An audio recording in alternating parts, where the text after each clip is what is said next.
Hi there! Welcome to another episode of Fantasy for the Ages, the show where a father and son talk about fantasy, science fiction, and other nerdy things that we enjoy. Today it's just Jim coming to you with one of our shorter, quick take episodes.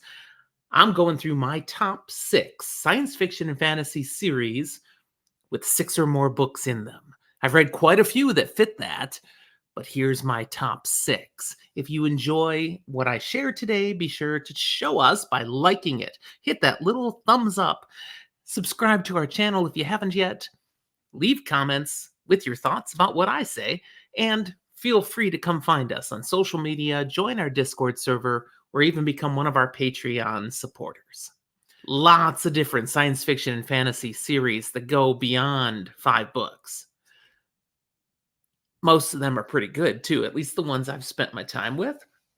Not all of them get considered for the top 6. So I try to, 6 because 6 or more. That's how I came up with my number. It's just a funky, funny way. But I'm going to list my top 6 from the bottom up. And here's what I have. And I hope you enjoy these as well. 6th best for me, The Rift War Cycle by Raymond E. Feist. Now, there's well over 30 books in this series. I read about 2/3 of them, and that's as far as it was when I read them. Then Feist goes on to write another third of them, which I found a number of years later and have completed the whole thing. It's an amazing story arc with one all the way through character that is the focus. Other characters certainly get attention and have focus, and there is at least one other character who is a primary throughout the rest of the series too, but doesn't get nearly as much screen time. Nevertheless, the overall story arc that Feist tells through the Rift War cycle is really good. Comprehensive, well-developed, great story. So that's number 6. Number 5, Anne McCaffrey's The Dragon Riders of Pern. This is one I have not read the entire series, yet I've read 15 of those books, but there's something like 26 of them out there now. What I've read covers the core of the series, takes the main story arc to completion, but there are more stories that can be told, and that's what's in the rest of these books. I'm going to keep plugging away at them from time to time because they're all really good so far, and makes it to number 5 on my list. Fantasy? Not really. It's science fiction with a fantasy feel. Delightful story. And I mean, come on, dragons. Number 4, one of the more recent, perhaps the most recent of the things that I came across that made this top list, and that's The Expanse by James S. A. Corey. 9 books, plus numerous novellas and short stories. A wonderful story that's told, full of politics, battle, drama, a time jump, aliens, crazy technology, and amazing characters.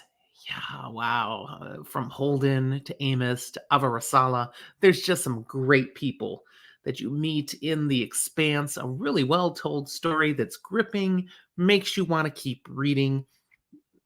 There's not really a slow part of this series. So The Expanse is number 4. Number 3 is on my list, but wouldn't make many people's. This is because of my eclectic taste. I'm bringing in Zombie Fallout by Mark Tufo.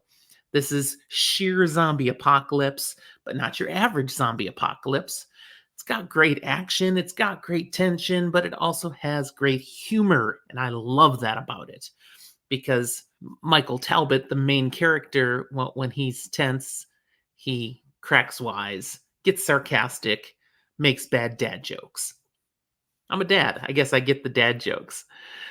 But there's some great rapport between all the characters that keeps you engaged in this series. And it's not just zombies. It's vampires. It's werewolves. It's demons. It's more. And even the zombies themselves, there's an interesting backstory on how all that comes about. So I believe there's 21, maybe 22 books in this series. It's still being written. Like The Dragon Riders of Pern, the core story has been told, but there's more stories that can be told, and that's where we're going with all of this now. So, Zombie Fallout, number 3. Number 2 is another series that's not done. For this, I'm going with Jim Butcher's The Dresden Files. One of the best things I've read. Really eager for the rest of the series to come out as it does over the next few years. But 17 books and many novellas and short stories, and they've all been delightful. I get Jim Butcher's humor. It's like he's speaking just to my liking. Not everybody feels this way about the Dresden Files. Certainly, my son Zach has not, and he would never put this on his top 6 SFF series with 6 or more books. He has read that many of the series now, and he admits it's getting better. I still think as he gets farther in, he will be swayed over into the Dresden Files camp, unless his German stubbornness just takes hold and won't let him. But that's my number 2, the Dresden Files. Number 1, no drum roll really needed. Come on. The Wheel of Time. Half our channel's content focuses on the deep dive of the Wheel of Time. It's probably not half anymore. We're really diversifying here at Fantasy for the Ages, but we give a lot of love to the Wheel of Time. I've reread this series so many times over the years, over the decades, and really love the Wheel of Time. There's just a lot of richness to it, the characters, the plot, the overall story that's told, the breadth of time that it covers, not just the main events, but all the flashback events. Robert Jordan did some amazing world building in here. Brandon Sanderson brings it home for the big finish. Love the Wheel of Time. That had to be number 1. Before I wrap, I do want to give just a few shout outs with no real explanation, but I've got 4 honorable mentions. Dune, the Dune saga, all those books. Shannara by Terry Brooks, not quite good enough to make the top 6, but I thoroughly enjoyed reading the entire series. Harry Potter, just a little more than 6 books, so it barely can make the series, but it was foundational for Zach.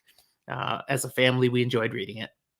And an odd one, the works of Stephen King, especially as highlighted in his fantasy epic, The Dark Tower, which I'm rereading right now, because so much of his stories are all tied together. In a way, they're one big series. I'm not done reading the whole Stephen King stuff. I'll get there eventually. But when you think of what he's built and how it all ties together, that's freaking amazing. All right, that's what I have for you. Thanks for watching, everyone. We'll talk to you next time.